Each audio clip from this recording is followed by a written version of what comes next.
Bien, bueno, yo soy Julia Barbado, soy internista del Hospital Río Ortega y soy la responsable de la unidad de enfermedades autoinmunes.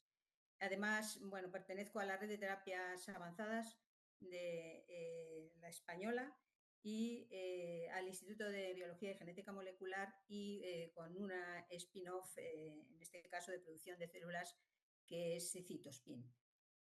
Yo me dedico a investigación en lupus y sobre todo en lupus y a terapias o a la investigación en terapias avanzadas, en este caso terapia stem cell. Y bueno, pues os voy a explicar un poco cuál es el mecanismo o por qué nosotros pensamos que las terapias stem cell pueden ser una vía de tratamiento importante en los casos, por ejemplo, de lupus eritematoso sistémico, y os voy a explicar un poco cuál es mi experiencia. ¿Por qué? Bueno, me vais a perdonar, pero la presentación está en inglés porque son presentaciones ya hechas para otros foros y bueno, no he podido ponerlas al castellano. No, pero aquí todos los jóvenes, todos los Seguro que es la jóvenes red. hablan inglés mejor que nosotros, No, fijo. sí, bueno, pero por deferencia también a... Sí, no, pero está muy bien, está muy bien. Bueno, ¿por qué pensar en los casos de lupus eritematoso sistémico? ¿Por qué pensar que necesitamos otro tipo de terapias? ¿Por qué necesitamos terapias, como muy bien han dicho, menos tóxicas y muy probablemente más eficaces? Pues primero porque hay personas que con el lupus es una enfermedad autoinmune sistémica muy variable, muy heterogénea, y en los casos más severos el tratamiento es con altas dosis en realidad de corticoides y de inmunosupresores que llevan a efectos tóxicos importantes y potentes, como ha expuesto Irene en su presentación. Además, hay pacientes que no llegan a una respuesta una respuesta completa de la enfermedad, una respuesta de no actividad de la enfermedad, y muchos de ellos, además, al retirar este tipo de tratamientos, pues vuelven otra vez a padecer brotes de la misma. Esto, tanto la toxicidad como la recurrencia de los brotes o una respuesta inadecuada, da lugar a una progresiva pérdida de la función orgánica renal o de otro tipo. En ese sentido, os presento así de forma súbita este tipo de terapia, que es terapia celular stem cell a base de células mesenquimales. Las células mesenquimales son células adultas, son células que tenemos todo el mundo en el cuerpo, en diferentes tejidos, y son una promesa, en este caso, para el tratamiento de enfermedades autoinmunes. Tienen esta marca, es decir, son células que están perfectamente caracterizadas en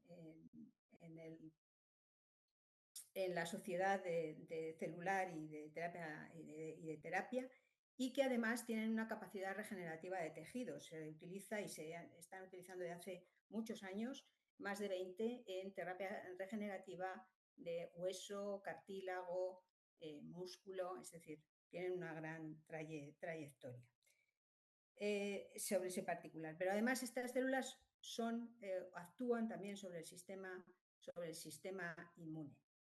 Son células con una gran plasticidad que, dependiendo del ambiente en donde se infundan, en este caso, pues van a ser o antiinflamatorias o proinflamatorias, que eso es lo que verdaderamente se conoce. Fijaos, este es digamos, el nicho antiinflamatorio que tienen en los casos de lupus, que es lo que se sabe de cómo hacen estas células para disminuir la inflamación en estos nichos, de estas enfermedades. Bien, lo primero que se hace en la terapia de stem cell con célula mesenquimal es una terapia intravenosa, y se sabe que estas células migran y tienen una afinidad muy importante hacia tejidos que se encuentran inflamados. Si estos tejidos no se encuentran inflamados, introduciendo este tipo de células en un paciente sin ningún tipo de enfermedad, lo que hacen es tienen una avidez muy importante hacia el pulmón y desaparecen. Pero cuando hay nichos o cuando hay tejidos que se encuentran inflamados, pues estas células migran a través de los vasos, dando lugar a interacciones con las células que se encuentran en este caso activadas.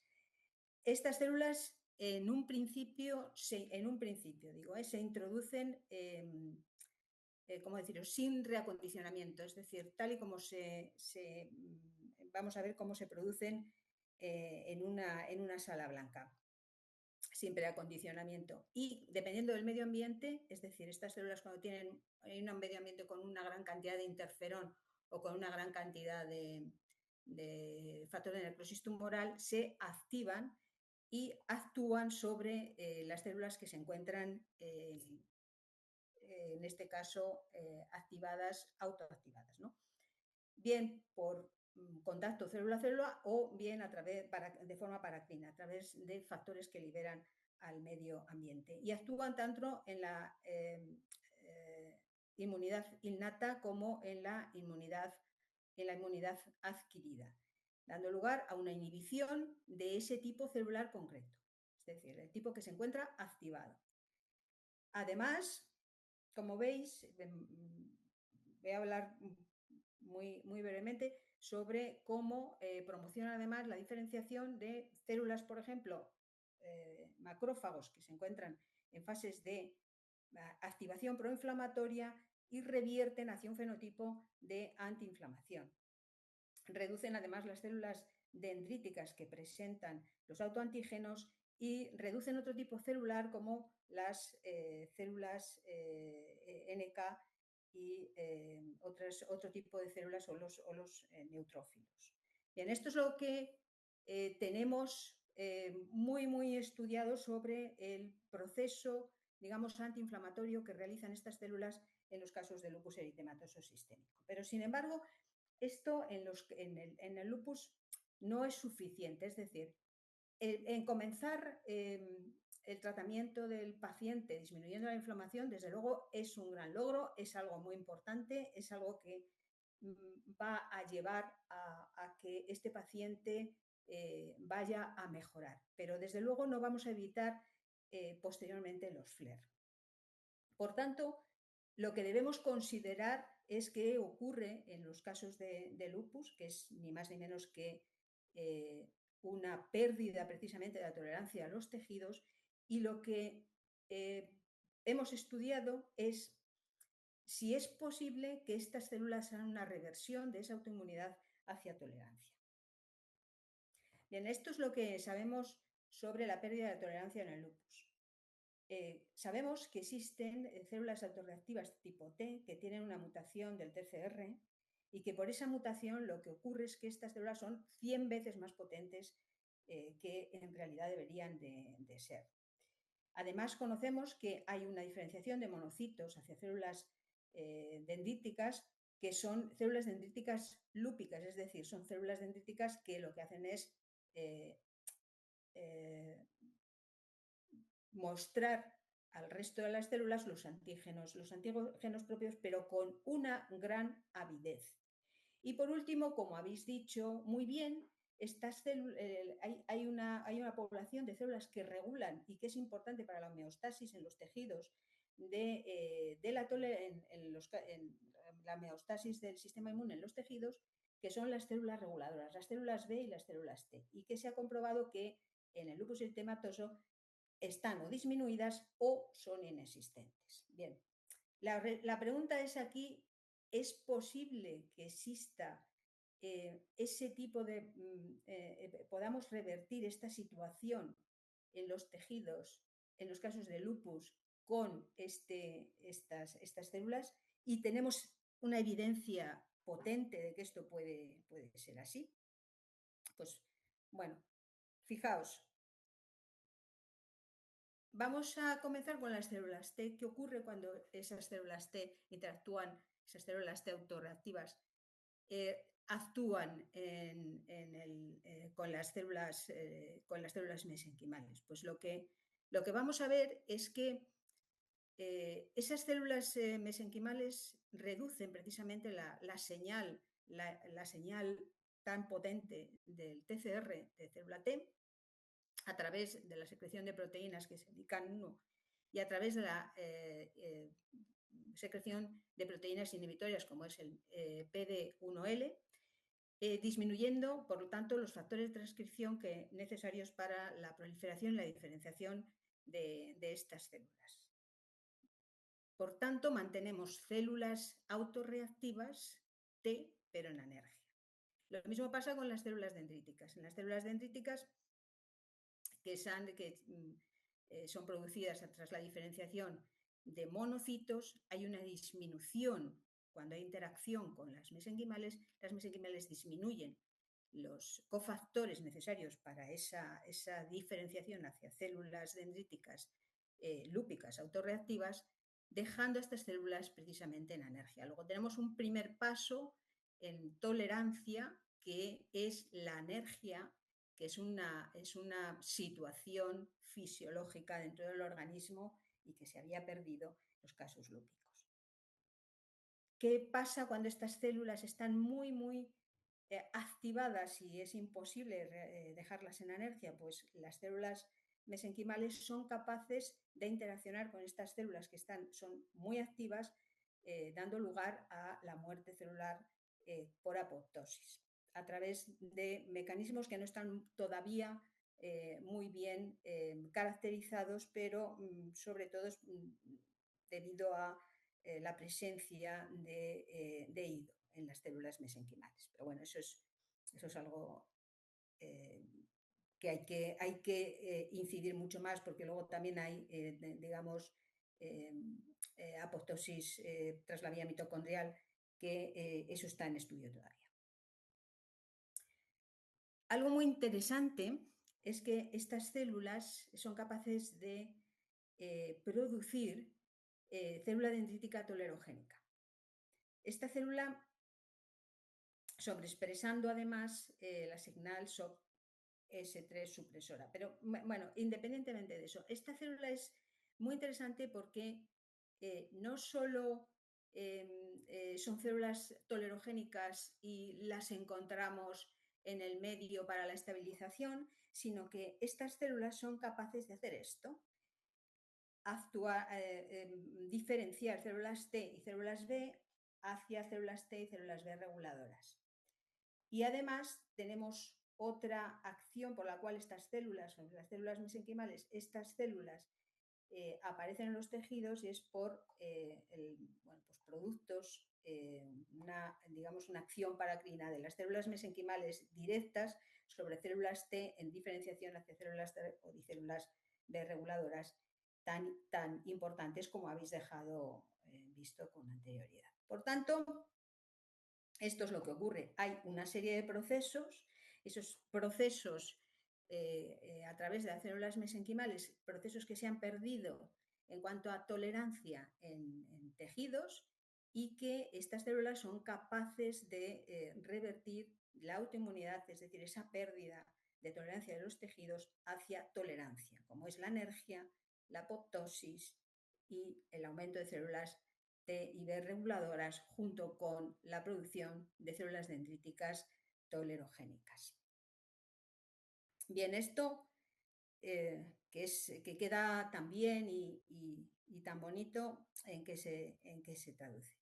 Bueno, nosotros hicimos un primer, digamos, prueba de concepto en tres pacientes con muy pocas salidas en cuanto a tratamiento, muy parecidos a la enferma que nos has presentado, Irene, y que tenían una gran carga de inmunosupresión. Esa carga de inmunosupresión había hecho, primero, que en primer lugar, que estos pacientes tuvieran infecciones y infecciones muy graves, que fuera imposible volver a implementar tratamientos inmunosupresores porque volvían a recaer e ingresaban en el hospital y algunos en la UCI, y que además bueno, pues, no lográramos el objetivo. Estos tres pacientes es un hombre, dos hombres y una mujer, tenían añadido además, eran pacientes con una nefritis lúpica tipo 4. Tenían añadido además que padecían un síndrome antifosfolípido, dos de ellos con ya eventos trombóticos, ictus y infarto agudo de miocardio, y con este problema.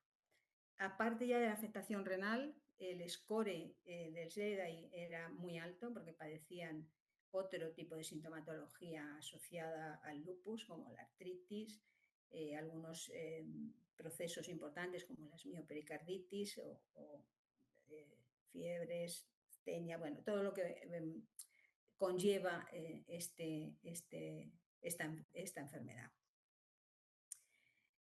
Bien, a estos pacientes a los que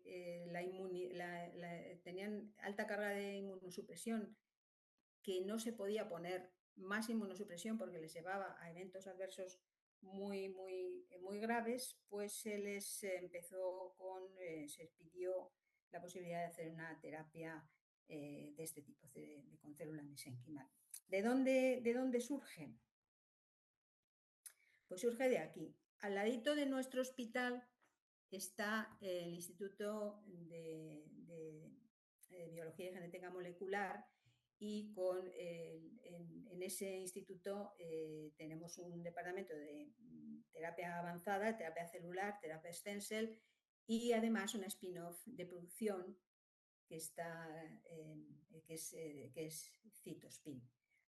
Un producto que es el MSV, que es célula mesenquimal de médula ósea adulta, que tiene la aprobación por parte de la Agencia Española de Medicamento para tratamientos experimentales, tratamientos en ensayo clínico, en terapia regenerativa y a partir de aquí nos dieron la posibilidad de utilizarlo también en terapias en este caso autoinmunes y en este caso para el lupus. Este es el proceso en el cual se producen las células, que es desde un aspirado de un donante sano. Este aspirado llega a una sala blanca, que ahí la tenéis, y que hace la manufactura según la GMPs, es decir, de la producción de célula según unas normas estandarizadas a nivel europeo y a nivel mundial, que son absolutamente necesarias seguir para que este producto llegue a humanos. Se hace estas células en la médula ósea, para que lo pongáis en contexto, son un 0,1%, o sea que lo primero que hay que hacer es aislarlas, hacer una expansión de ese tipo de células con un cultivo, con una normativa también muy estricta, y se aíslan primero mononucleares y después lo que se hace es la tipificación de este tipo de células. Una vez que se han expandido con la cantidad que nosotros queremos, que suelen ser pues alrededor de 1 o 2 millones por kilo, lo que se sale de la unidad son pues unas jeringas con el producto, es decir, con las células para llegan estas células suspendidas en unas jeringas y llegan al hospital. Ahí nosotros les resuspendemos en suelo fisiológico y se hace una administración vía venosa. Previamente testamos si los equipos y las bombas de infusión no dañaban precisamente a las células o no había, porque estas células se adhieren en cultivo, se adhieren a los plásticos y cabía la posibilidad de que esa adherencia pudiera hacerse en esos sistemas de infusión. Y al hacer la prueba vimos que no, primero no se deformaban ni morían a pesar de todo el proceso, y que eran sistemas óptimos para la infusión intravenosa de este producto. Cuando pusimos el tratamiento, estos son los primeros tratamientos que yo pongo y evidentemente esto es como muy impactante, ¿no? Lo que vimos es que en un mes la proteinuria se reducía y se reducía alrededor de 0,5 eh, eh, en los 3 casos, es decir, que el caso número 2 tenía ya una cronicidad renal importante y se manejaba con proteinurias en torno a 0,8, 0,9 y que en un principio vimos que había una reducción hasta el 0,6, pero luego después, como veis en el seguimiento, se mantuvo. También estos pacientes con un SLEDAI tan elevado, vimos que al mes empezaban a hacer una reducción en alrededor de 12 puntos de ese score, lo cual es verdaderamente espectacular. Y no solo eso, sino que a lo largo del tratamiento, en 9 meses, pudimos reducir las dosis de corticoides que estos pacientes llevaban, que eran en torno a entre 10-30, y en alguno de los casos, si había algún inmunosupresor a dosis bajas, incluso lo pudimos retirar. ¿Qué pasaba con las poblaciones? ¿Esto era un proceso de inmunosupresión? Pues realmente no. Lo que vimos en esta citometría, la citometría muy fácil, la que se hace en el hospital en realidad, es que aquellos pacientes que tenían una depleción celular como CD19, como en el caso del paciente número 1, había una reconstitución a lo largo de los 9 meses de poblaciones CD19 sin que hubieran brotes. Por tanto, hemos de considerar que estas células no eran autorreactivas y el resto de las poblaciones T estaban en los rangos, en los límites completamente normales. Es verdad que hicimos Treg y hicimos Treg con marcadores FOSP3, pero las Treg en sangre periférica son menos útiles a la hora del manejo de cómo va la enfermedad o cómo se van reconstituyendo que en tejidos. No obstante, lo que vemos es en el primero hay un aumento muy importante de las Treg que luego se va a mantener y en las siguientes pues hay pequeñas elevaciones o estabilización de esa población de Treg que son prácticamente iguales a de las que partíamos. Bien, por tanto, las conclusiones en estos 3 pacientes es que se disminuye proteinuria en un 65 o un 80% en un mes, que el SLEDAI disminuye 12 puntos, que no ha habido ningún efecto, que eso es muy importante, no ha habido efectos secundarios mayores. Esto nos indica que hay una prueba sólida de que hay una inmodulación del sistema inmune. Estas células no producen rechazo, no tienen anti-HLA. Las halogénicas, que son las que estamos, las de las que estamos hablando, se redujo el número de las corticoides y los inmunosupresores y estos pacientes llevan 8 años ya con la administración de la medicación. En esos 8 años no ha habido flare y tampoco ha habido eventos adversos o formación de tumores o más infecciones. He de decir que debido a esto, bueno, pues se plantea precisamente este ensayo. Este es un ensayo que inicia en el 2022, que está activo, que está en reclutamiento y que hemos hecho un corte de datos hace 2 meses. En ese corte de datos, y para poder saber si seguimos con el ensayo o no seguimos o qué hacemos, de enfermos con lupus eritematoso sistémico con SLEDAI por encima de 10, que esas son las condiciones, y por supuesto nefritis lúpica proliferativa con una biopsia reciente, en el sentido de que no haya una biopsia más allá de un año, desde que la biopsia no se haya hecho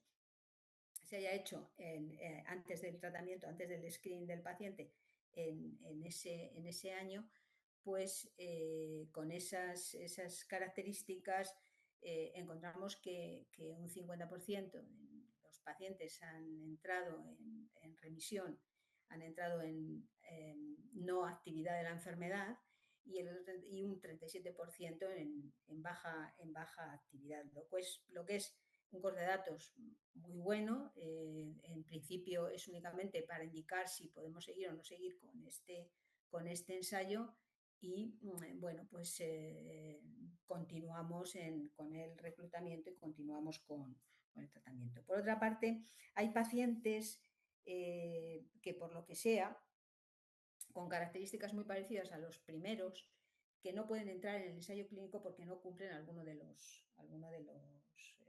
pues, criterios de inclusión. En ese caso, tenemos un programa de tratamiento compasivo junto con la Agencia Española del Medicamento, en el cual ponemos tratamientos. Tenemos tratados, aparte de estos tres, otros tres más. Decir que una de las pacientes lleva 3 años de seguimiento después de la infusión. Era una paciente verdaderamente en una situación bastante mala, con una afectación medular, una mielitis transversa por lupus, que a los 19 años lo había dejado en silla de ruedas, y una nefritis lúpica que hizo 10 años después, tratamiento con inmunosupresores pues, durante años y años y años, y llegó un punto en el que no podíamos controlar. Los pacientes que están en este programa están yendo francamente bien. Han llegado a una reducción completa de actividad de la enfermedad, estando en estas circunstancias. Por tanto, nosotros creemos que nuestro grupo cree que es una terapia a tener en cuenta en estos casos, y lo que hay que hacer es demostrar que, evidentemente, esto parece todo fantástico. Bueno, en realidad, donde estas células, insisto, tal cual salen, es decir, sin acondicionar, funcionan muy bien, es en los casos donde la inflamación es alta. Cuando la inflamación no es en general, es moderada, no funcionan tan bien. Por tanto, este tipo celular en concreto, no acondicionado, no es para todos los procesos o todos los lupus eritematosos que tenemos en la consulta. La mayoría de ellos son moderados, la mayoría de ellos son leves. Sin embargo, como somos conscientes de esto, estamos haciendo ya todo un programa, un estudio sobre preacondicionamiento de estas células para que sean, en primer lugar, tengan una actividad mayor en aquellos casos donde no haya tanto interferón o no haya factores de necrosis tumoral que puedan activar este tipo de células, y un preacondicionamiento de estas células para que a lo largo de cuando se infunden, aumenten la supervivencia dentro del organismo.